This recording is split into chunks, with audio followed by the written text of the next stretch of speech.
criou o mundo, criou o céu, a terra, as estrelas e o mar.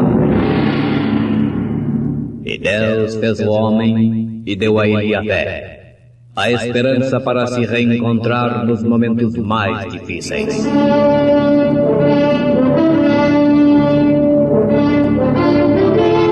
E num esforço supremo para levar Deus até você, aqui está o pregador da fé, Pastor Joaquim Gonçalves, nos traz fé para vencer.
Então Deus revelou a si mesmo em Moisés e deu a Moisés a palavra. Portanto, se há algum conforto em Cristo, se há alguma consolação de amor, se há alguma comunhão no Espírito, se há alguns entranháveis afetos e compaixões, completai o meu gozo, para que sintais o mesmo, tendo o mesmo amor, o mesmo ânimo, sentindo uma mesma coisa. O grande amigo, Irmã Meire, cantando em momentos no Tabernáculo da Fé.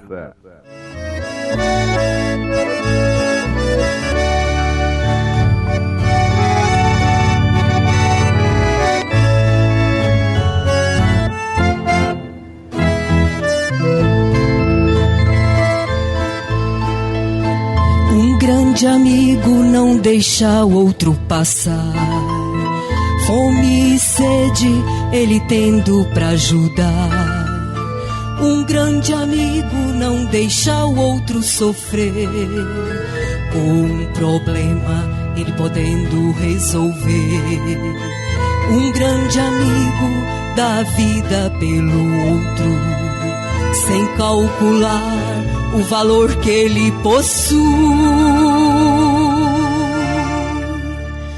Existe amigo assim, que faz tudo isso enfim. O verdadeiro amigo é Jesus. Jesus não nega um favor para ninguém, ele dá bênção a todos que a ele vem. E nos livra do perigo. Jesus é o verdadeiro amigo.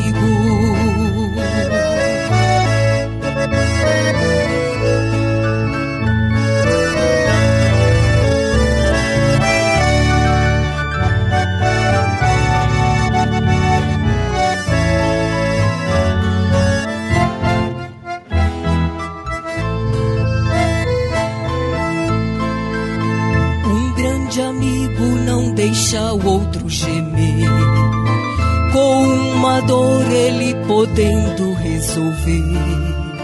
Um grande amigo não falha nas promessas, quando o outro procura às pressas.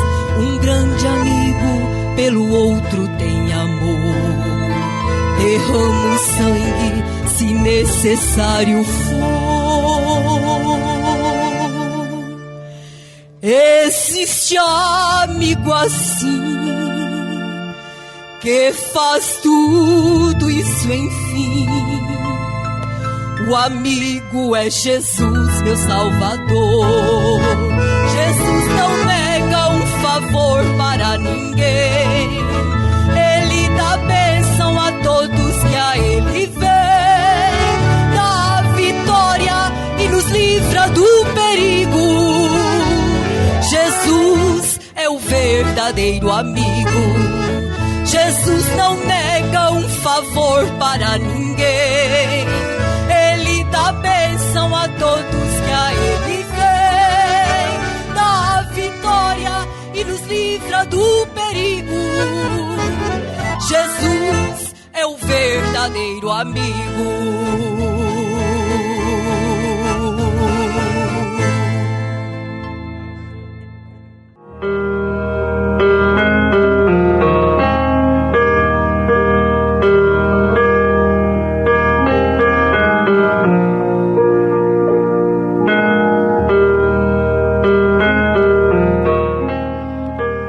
Então Deus velou a si mesmo em Moisés e deu a Moisés a palavra.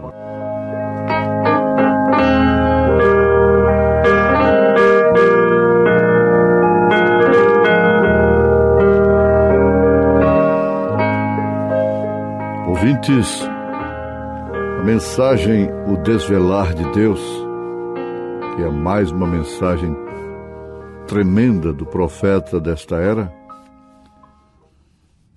nos mantém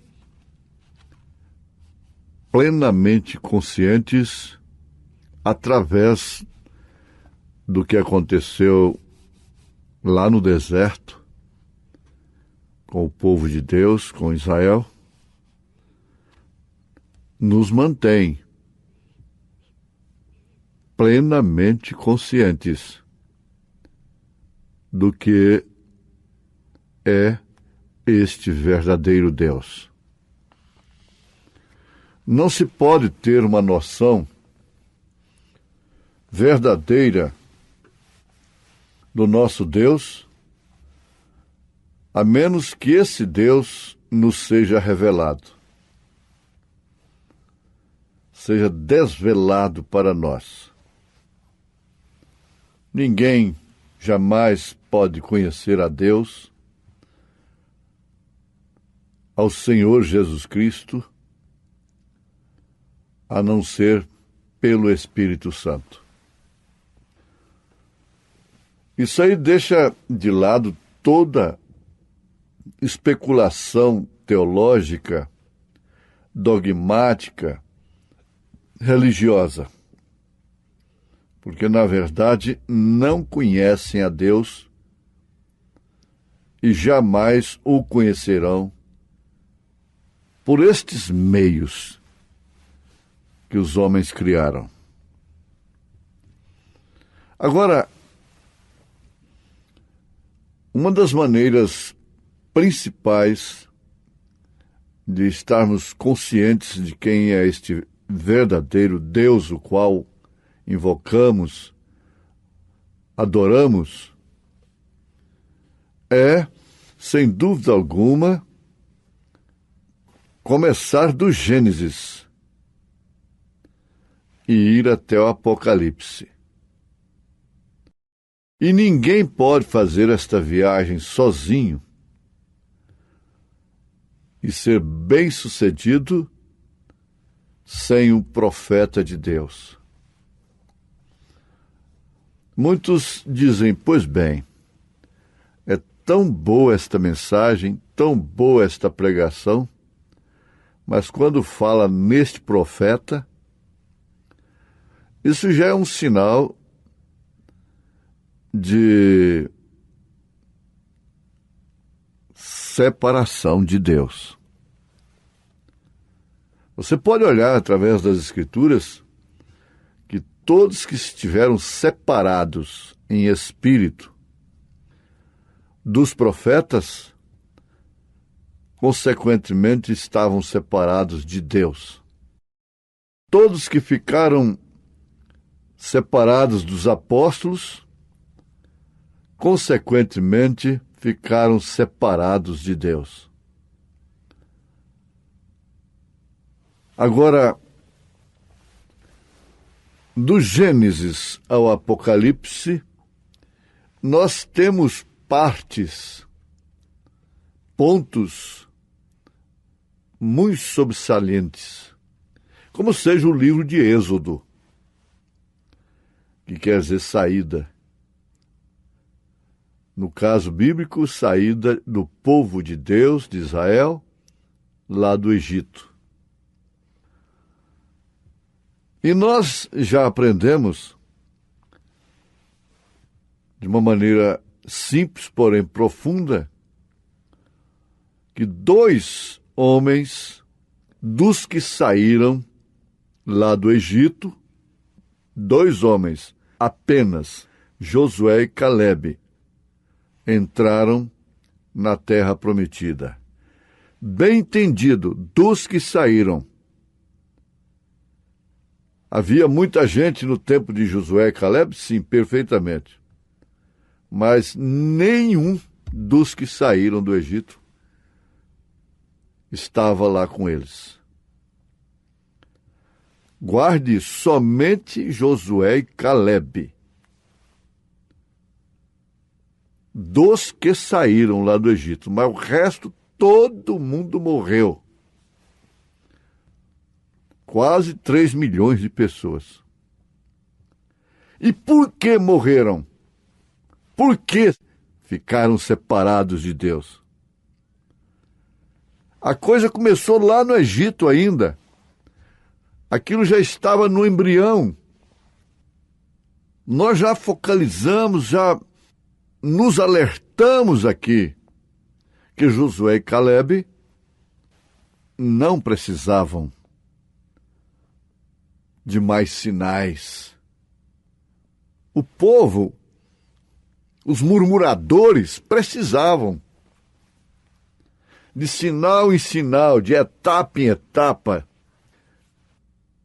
E os que não caíram numa etapa, caíram na outra, na próxima, e assim sucessivamente. Deus já havia mostrado tanto, quem era Moisés, e que ele estava com Moisés, ainda dentro do Egito, na travessia. Por quê? Então que aquela gente toda, exceto Josué e Calebe, ainda precisava de mais sinais, do monte pegar fogo. Josué e Calebe não precisavam nem das tábuas da lei. Eles não precisavam. Eles já tinham aquilo em seus corações. Por isso se comportaram conforme se comportaram. Olha, murmuradores, cuidado com murmuração. Murmuração pode ser o ponto final. E todos eles que murmuraram tiveram motivos justos. Tiveram razão para murmurar contra o líder de Deus. Guarde bem isso. Agora, foi quando todos eles pediram, não fale Deus conosco para que não morramos. E enquanto estivermos nessa meditação aqui, nós vamos lembrar, Coré, Abirão, Datã estavam lá também, dizendo, não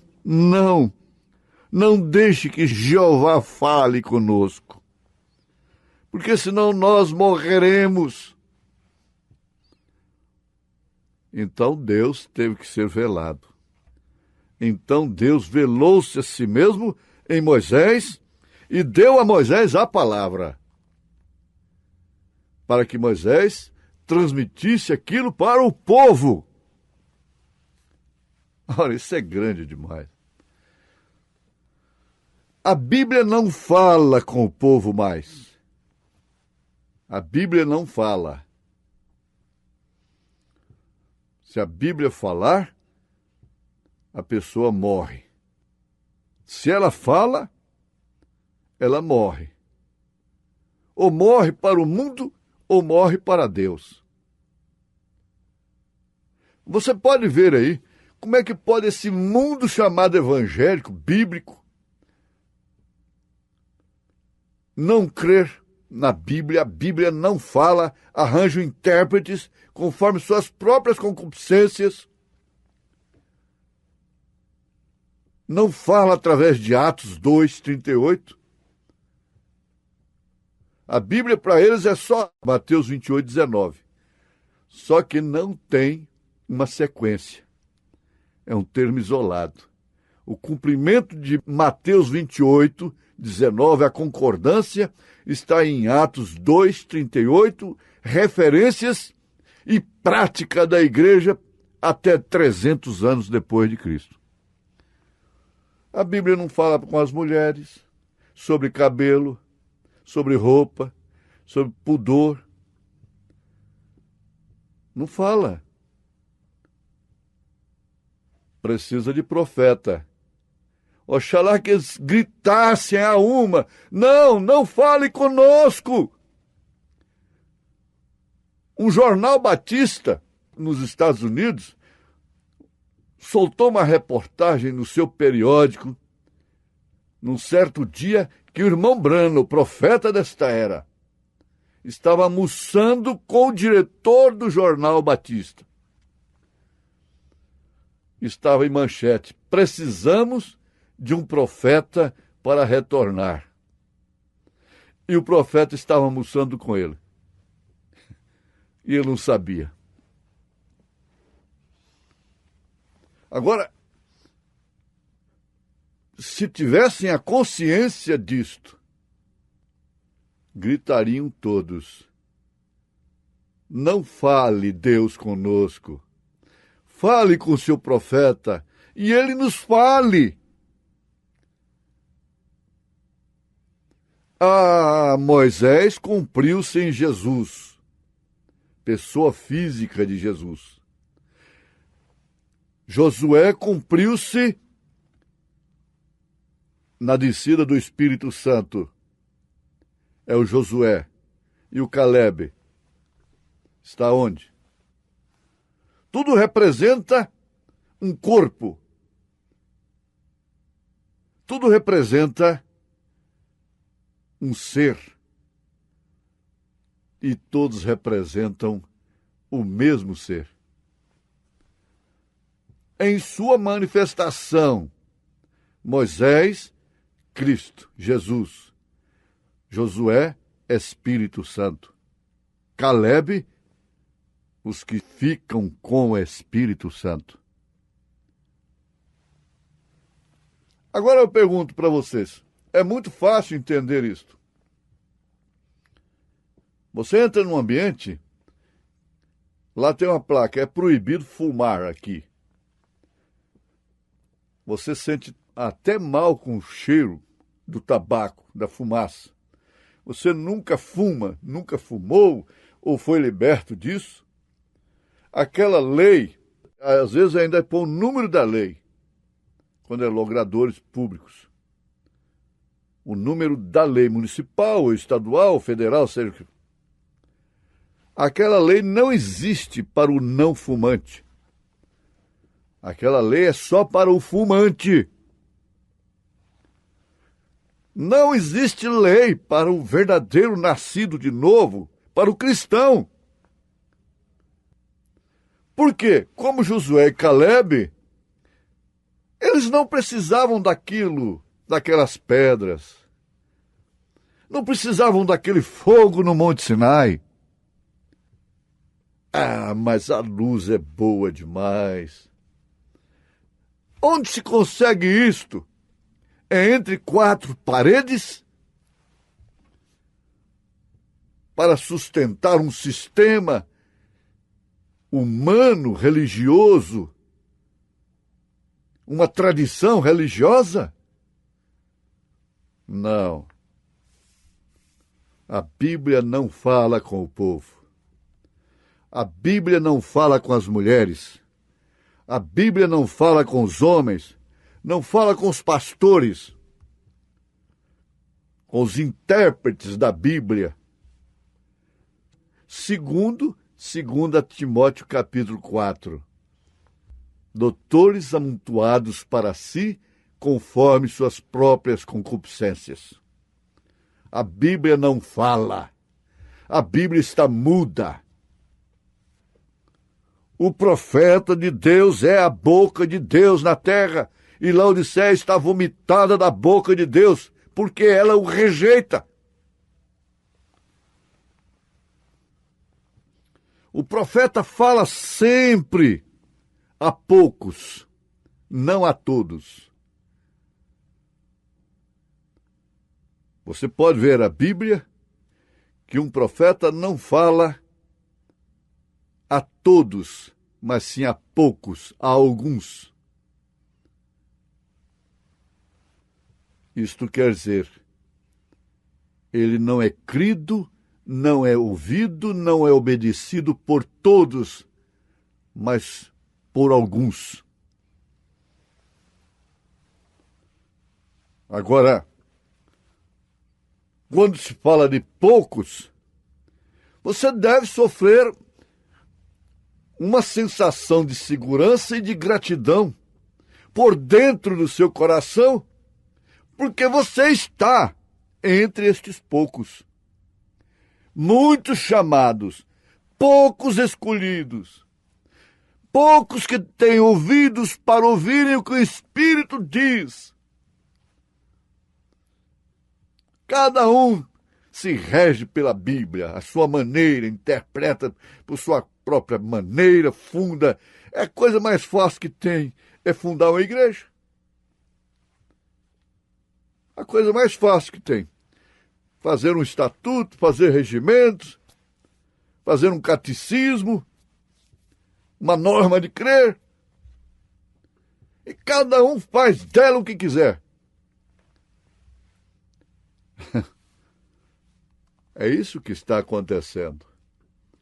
Mas agora, você, a quem o profeta de Deus fala, nós, a quem o profeta de Deus fala, cabe-nos o quê a estas alturas? Gratidão, submissão. Não foi isso que aconteceu lá com a viúva de Sarepta de Sidom? Ela estava sofrendo a mesma circunstância, o mesmo juízo que estava caindo sobre a terra, trazido pela palavra de Elias. Porque antes dele dar a palavra de juízo, Jezabel, Acabe, o governo estava na situação que estava. Casado com 400 ministros, um conselho de 400 ministros forjados na sua própria panela, para falarem somente de acordo com o governo corrompido. Mas Deus não traz o juízo antes de advertir. Elias, quando abriu a boca, não vai chover 3 anos e meio? Já havia advertido. E aquela viúva de Sarepta de Sidom estava sob o mesmo juízo, uma justa mulher sofrendo por causa dos injustos, por causa dos incrédulos, mas logo o mesmo Elias visitou a sua casa na hora mais difícil de sua vida, quando ela preparou tudo para morrer com seu filho.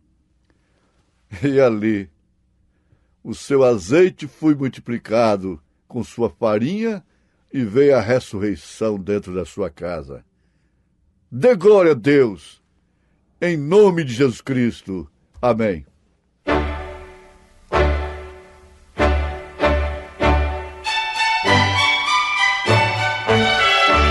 Você ouviu o programa Fé para Vencer o Mundo. Para mais informações, você pode nos contatar através do WhatsApp pelo número 669 999511815. Nós também estamos na internet no site www.feoriginal.org.br. As nossas reuniões presenciais ocorrem todas as quartas às 18h30 e aos domingos às 8 horas da manhã com a escola dominical e às 17 horas com o culto da noite. Volte a nos ouvir amanhã, novamente nesta mesma emissora, neste mesmo horário, com fé no Filho de Deus, a fé que vence o mundo. Boa noite com Jesus!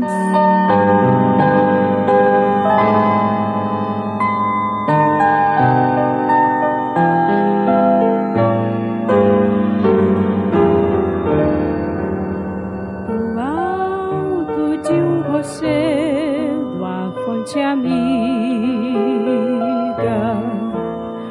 jorrava sobre o mar águas tão puras,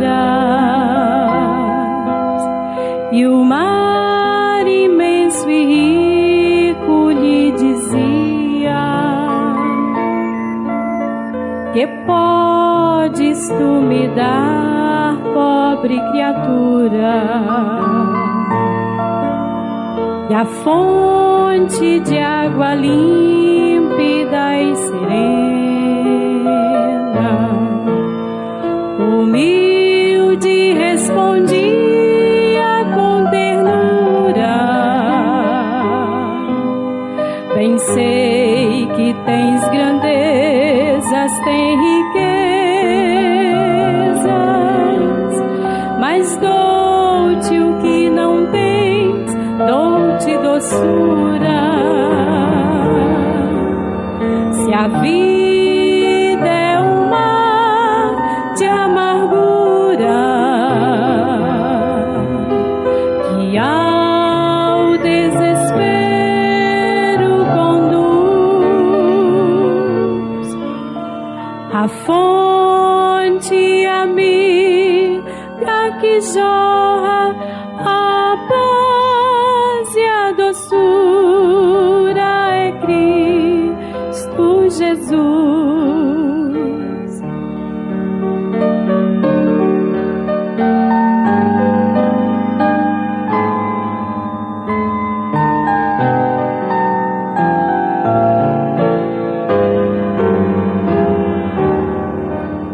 A fonte que é Jesus nunca se esgota. Do alto do rochedo onde está, e o mar, o desespero, a amargura tem seus dias contados, passará. Aquele que bem longe da aventura navega sobre ondas de aflição, terás poder sobre o mar da vida, se desta fonte encher teu coração. Se a vida é um mar de amargura que ao desespero conduz, a fonte amiga que jorra a paz e a doçura é Cristo Jesus. A fonte amiga que jorra a paz e a doçura é Cristo Jesus.